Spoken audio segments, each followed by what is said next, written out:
해정찬 전투와 국경인의 반란으로 함경도 전역을 손에 넣은 가토 기요마사는 여진족을 공격했다가 피해만 입고 부하들과 순애들에게 북쪽 변경 지방을 지키게 한 후 자신은 안변으로 내려왔습니다. 이때까지만 해도 함경도 백성들은 이시의 난과 이징욱의 난 등으로 인해 조선 조정으로부터 뿌리 깊은 차별을 받고 있었기 때문에 순애가 되어 일본군에게 협력하는 자가 많았습니다. 그러나 각지에서 일어난 의병의 활약과 관군의 분전, 그리고 바다에서는 이순신의 제해권 장악으로 일본군은 물자 부족에 시달리게 되었고, 이에 따라 가토의 부대는 지역민들을 대상으로 많은 세금을 거두었습니다. 게다가 국경인, 그의 작은아버지 국세필, 정말수 등의 순애들 역시 이전에 임해군과 순하군이 그랬던 것처럼 백성들에게 갖은 행패를 부리고 약탈을 자행하니 함경도 백성들은 일본군과 순애에게 반발하기 시작했습니다. 이 무렵 함경도 부평사 정문부는 함경도가 적의 수중에 떨어지자 인근의 관리들을 팔아넘기려는 순애에게 목숨의 위협을 느끼고 신분을 숨긴 채 숨어 지내고 있었습니다. 그러다 주위 사람들이 일본군, 순애, 여진족에게 삼중고를 겪고 있는 백성들을 구하기 위해 의병장이 되어줄 것을 여러 차례 간청하자 이를 수락하고 수백 명의 의병을 규합하였습니다. 이후 정문부의 의병은 국세필이 다스리고 있던 경성으로 진군하였습니다. 그러자 국세필은 위협을 느끼고 항전태세를 갖췄으나 이내 성을 지키기 어렵다는 판단하에 성문을 열고 의병을 맞이했습니다. 경성에 입성한 정문부는 크고 작은 병사와 백성들이 예전에 범한 죄는 문책하지 말라 라는 명령을 내리고 국세필이 이전처럼 군사를 거느릴 수 있게 해주었습니다. 이어 정문부가 경무를 쓰니 종성부사 정열용, 경원부사 오홍태 등의 육진 관료와 각지에 숨어있던 사람들이 의병에 합세하였습니다. 이렇게 정문부의 의병은 3,500여 명으로 세를 불리게 되었으나 정문부는 당시 나이가 20대였고 그 안에는 자신보다 직급이 훨씬 높은 사람들이 여럿 있었기 때문에 의병장에서 내려오려 했지만 유생들과 의병들의 요청으로 의병장을 계속 맡기로 했습니다. 이때 일본군은 정문부의 의병에게 경성에 점령당했다는 소식을 듣게 되었고 100명의 병사를 보내 자세한 상황을 알아보려 했으나 정문부의 척후장인 강문우가 기병을 이끌고 수십 명을 사살하니 적병 소수가 목숨만 겨우 부지한 채 도망갔습니다. 첫 전투에서 승리하자 의병의 사기가 올라갔고 정문부는 여세를 몰아 진격하려 했으나 주위 사람들이 앞으로 왜적을 토벌하려 하는데 국가에 반역한 적이 아직도 진중에 있으니 먼저 토벌하지 않을 수 없습니다. 라고 말하며 순애들을 먼저 토벌할 것을 요청했습니다. 이에 정문부는 국세필을 죽이기로 하고 육진의 여진족이 침략해온 이를 핑계삼아 국세필에게 군사의 일부를 주고 적을 막으라고 지시하였습니다. 이후 성을 방비하는 척하면서 강문우가 국세필을 유인하여 국세필과 그 무리 13명을 포박한 뒤 모두 참수하였습니다.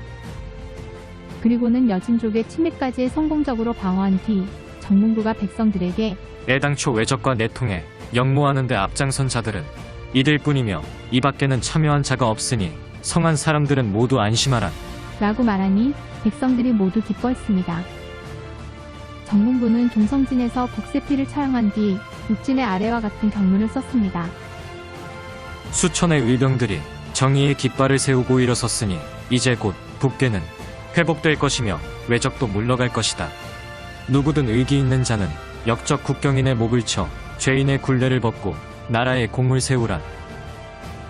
순애의 대표적인 인물인 국세필을 죽인 뒤 다음 타겟으로 향하는 의병의 발걸음은 위풍당당했습니다. 그 타겟은 바로 임해군과 순하군을 적에게 넘긴 국경인이었습니다.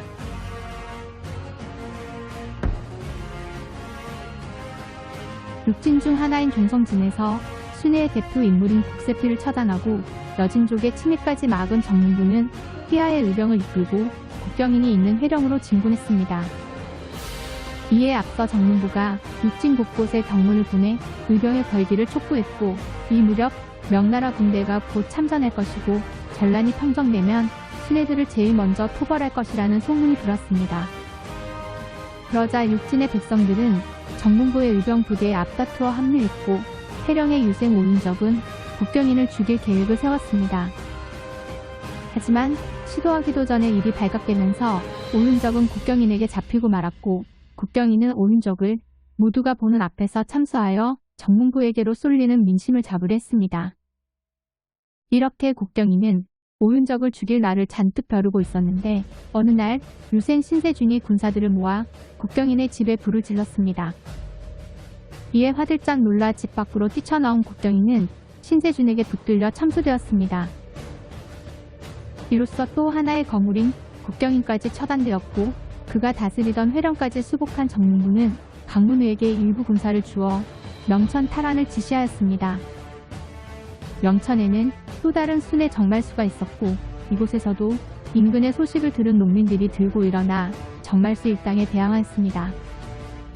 정말수는 화포까지 사용하며 이들의 봉기를 무자비하게 진압하였으나 그럴수록 민심은 정말수에게서 멀어져 갔고 이에 대항하는 세력만 커질 뿐이었습니다.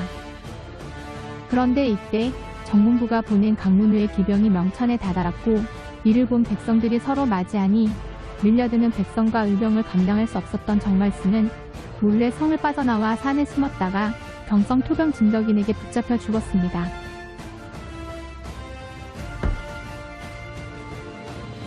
가는 곳마다 승리하며 함경북도의 대부분을 회복한 정문부는 지체하지 않고 길주로 향했습니다.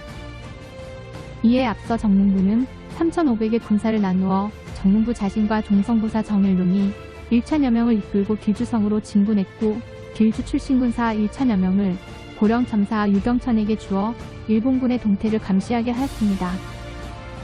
그리고 경원부사 오웅태에게 1,000명을 주어 인근의 매복을 지시했으며 원충서에게 군사 200을 주어 길주 북쪽에 진을 치게 했고 마지막으로 300명의 기병을 명천에 두었습니다. 10월 30일 일본군 1천여 명은 길주 북쪽의 석성령에서 원충서의 군사에게 기습당했습니다. 일본군은 공격을 받자 처음에는 당황했고 조선군의 숫자가 적다는 것을 알고는 맞서 싸우려 했으나 그때 명천에 있던 300의 기병이 갑자기 부딪혔습니다.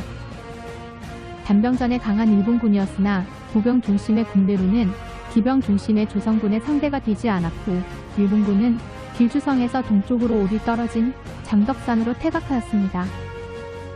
하지만 이곳에는 정문부가 미리 진을 쳐놓은 상태였기 때문에 조총을 쏘며 산을 오르는 일본군에 맞서 화포를 쏜 뒤 기병을 이끌고 돌격하여 마구 짓밟았습니다. 결국 살아남은 일본군이 계곡으로 몸을 숨기니 매복해 있던 의병들은 기다렸다는 듯이 계곡을 포위하였습니다. 그리고 그날 밤 눈이 내리고 바람이 매섭게 불자 일본군은 얼어 죽거나 쓰러지는 자가 속출했습니다. 다음날 조선군은 동사리기에 처한 일본군을 손쉽게 베어 넘겨 수군 600투를 취했으며 조총 26자루, 말 118필 등 수많은 군수물자를 노획하였습니다. 이렇게 석성령과 장덕산에서 큰 승리를 거둔 정문부는 다시 길주성으로 향했으며 그를 따르는 의병의 사기는 하늘을 찌르는 듯했습니다. 다음 시간에 북한대첩의 길주성 전투에 대해 다루겠습니다. 시청해주셔서 감사합니다.